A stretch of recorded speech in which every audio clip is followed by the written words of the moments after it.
Good afternoon. Some good news in Medicine Hat tonight. The first group of evacuees have been allowed back into their homes. Residents living in the area west of Maple Avenue have gotten the all clear.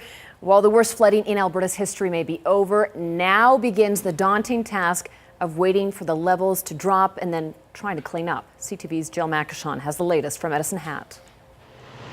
At the light of dawn, the people of Medicine Hat came to see what they'd lost: homes, businesses. The South Saskatchewan River has flooded into this low-lying neighborhood, and Mike Olson believes into his home. This is devastating enough, but after looking at all this, it's a bad flood.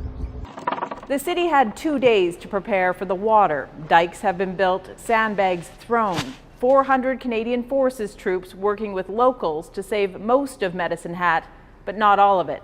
At this point in time, arguably, it's 1,000 homes that have been impacted. In the flooded town of High River, the community most devastated by this flood, no one is allowed to return home yet.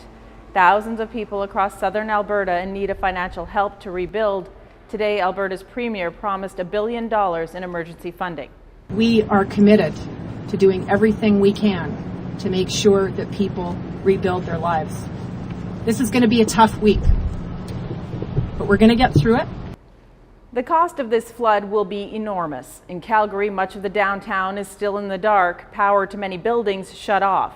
Those who can't get to work are now volunteering. In Calgary, they've come by the thousands to help neighbors in need. This is Calgary, folks. This is the spirit of this community.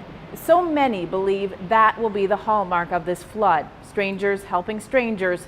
People here say it's the Alberta way. I can put a smile on because we're all going to come together. Here in Medicine Hat, life is starting to return to normal. Bridges that were closed are now opening. And some of the 10,000 evacuees could be allowed to return home later today.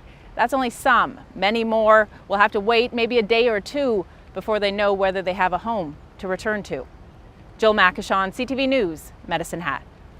Now, with the news that the flooding water levels in Medicine Hat are starting to drop, a field hospital set up on the city's north side has already been shut down. The temporary hospital was set up at the city's leisure centre to act as a field hospital in case the Trans-Canada Highway was shut down.